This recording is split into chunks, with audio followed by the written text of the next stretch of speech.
Olá pessoal, estamos começando mais um programa Eu Sou. Hoje nós estamos com convidados muito especiais, um programa imperdível. Os meninos são da Comissão da Diversidade Sexual e Gênero aqui de Avaré. Eles vão se apresentar pra gente, vão falar um pouquinho sobre o trabalho deles, o dia a dia deles. Confiram comigo, estou aqui com o Vitor, com o Bruno e com a Evelise. Tudo bem, meninos? Boa noite, tudo jóia? Boa noite a todos. Agora os meninos vão se apresentar pra gente. Olá a todos, meu nome é Manuel Vitor, eu sou advogado aqui na subseção de Avaré, estou presidente da Comissão de Diversidade Sexual e Gênero, é a primeira vez que a comarca tem esse tipo de iniciativa e agora eu vou passar a palavra para o restante da comissão. Boa noite a todos, meu nome é Bruno Porrelli Sarto, eu sou vice-presidente da comissão, eu sou especialista em direito previdenciário e advogado criminalista aqui na comarca de Avaré. Sou Evelise Benedete Bagatin, advogada, especialista em direito do trabalho, trabalho em um sindicato desde 2002 e estou lá até hoje como advogada. Legal. Gente, vocês viram que eles atuam, além de estarem na comissão, atuam também em diversas áreas do direito, o que é muito legal. E eu quero começar falando um pouquinho sobre o trabalho de vocês, como começou, como surgiu essa ideia da comissão e como que é o dia a dia de vocês lá na OAB, Vitor? Bom, a comissão surgiu pela frustração e indignação nossa em relação à sociedade, às causas LGBTQIAP+, porque está no noticiário, todo mundo tem conhecimento que há muita discriminação. A cidade, apesar de ser pequena, também possui uma mentalidade um pouco atrasada em relação a essa matéria e nós nascemos para tentar trazer esclarecimento, informação, porque eu acho que é isso que uma sociedade precisa: esclarecimento, informação e bom senso. Sem dúvida, importantíssimo o que você está dizendo, né? Que hoje a gente vive numa sociedade com vários tabus que a gente tenta quebrar. E eu acredito que essa comissão, com muita informação, atuando diretamente com a sociedade, possa contribuir para que esse preconceito, esse tabu e muitas coisas que é difícil da gente engolir nos dias de hoje, que não dá mais para a gente tolerar. Não tem como, não é? Ana. Eu acredito que a comissão esteja para isso e contribua muito para que a gente fale de temas tão importantes como esse. Bruno, me fala um pouquinho de quantos integrantes a comissão possui. Bom, a comissão aqui da subseção de Avaré, ela é recente, né? Nós fundamos em novembro do ano passado, então a gente está em formação, né? Engatinhando com projetos para esse ano. Vale lembrar também que várias subseções do estado de São Paulo e do Brasil também têm esta comissão, assim como outras comissões, né? Meio ambiente, comissão de ética, de eventos, tá? Nós temos também a comissão em São Paulo, né? Que a gente pode falar de uma maneira bem popular, a comissão matriz, né? Sim. Né? A comissão matriz. E a nossa comissão, ela faz um trabalho dentro da OAB, para os advogados, né? Com advogados, para os advogados, de caráter informativo, de caráter jurídico também. Porque, Ana, só acrescentando a palavra do Bruno, não adianta a gente só informar os advogados. A gente também tem que informar a sociedade, e um advogado que não está bem preparado para lidar com causa LGBTQIAP+, principalmente com pessoas da comunidade, fica difícil a forma de falar. Às vezes é perdido um direito, porque o advogado que está atuando no caso não tem esse viés de gênero, de identidade de gênero e de orientação sexual. Então eu acho super importante a gente também, além de informar a sociedade, trazer informação e conhecimento e como lidar com a classe LGBTQIAP+, com os advogados. E só acrescentando, a nossa comissão, ela é uma comissão que ela é multiárea. Nós trabalhamos também com direito de família, envolve o direito penal, o crime, civil, o âmbito do trabalho, o âmbito da previdência. Não é uma comissão exclusiva daquela área do direito. É um leque que automaticamente envolve outras áreas também, outras ligações. Perfeito. E eu quero fazer uma pergunta para a Evelise. Me conta um pouquinho como que vocês atuam com a sociedade, como que a comissão está próxima das pessoas e como que vocês levam ideia de que, sim, existe essa comissão que está ali para divulgar, né, orientar todas as dúvidas que a sociedade, no geral, tiver. De que forma vocês atuam? Hoje, principalmente, nós somos novos, nós não tivemos muito tempo ainda para fazer isso, mas nós entramos em contato com as universidades daqui de Avaré, para a gente informar os estudantes de várias áreas, né, principalmente a do direito, que né, a nossa área de atuação. Então a gente está atrás de faculdade, a gente vai fazer palestras, a gente vai fazer palestra na OAB para informar os advogados e a sociedade. Iremos divulgar tudo isso para que todos participem. Inclusive, Ana, a gente já entrou em contato com algumas universidades daqui da cidade, algumas já fecharam parceria conosco. Então, a Comissão de Diversidade Sexual aqui da subseção, ela tenta trazer informação para os alunos também, para a sociedade através do Instagram, que todo mundo tem mais o acesso na mão, é bem mais fácil de você ter uma informação desse gênero, palestras na UAB, rádio. É aberta ao público essa palestra? A palestra é aberta ao público.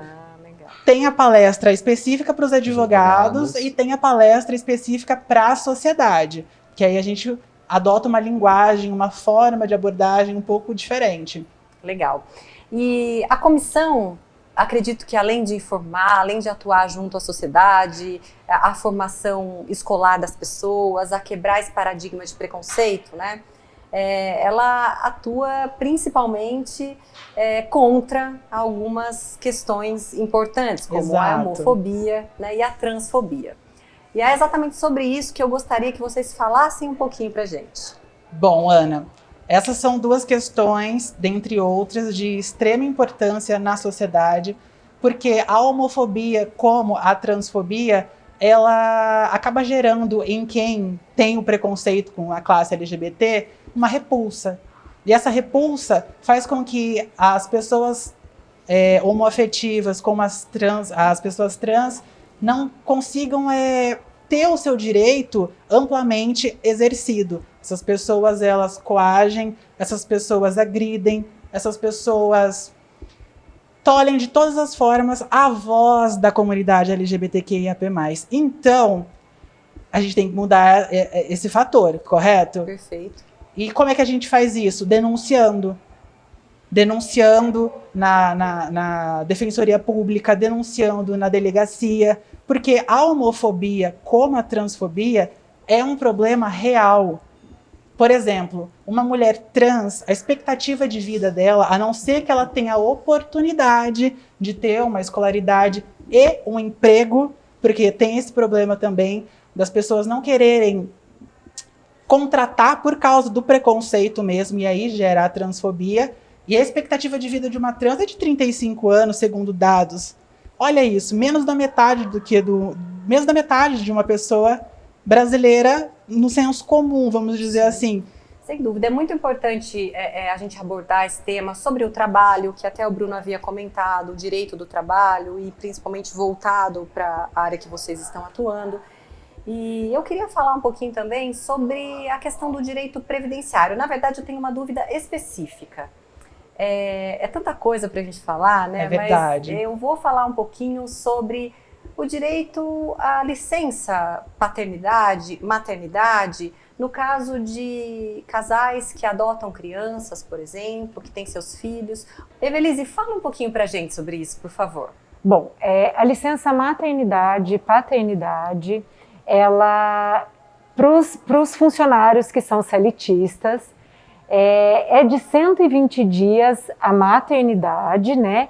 Mesmo sendo adotantes, trans, o que forem, é de 120 dias. É claro que existem alguns RHs que eles já estão fornecendo sem que seja na justiça, mas a justiça está dando 120 dias. Se é uma empresa cidadã, 180 dias.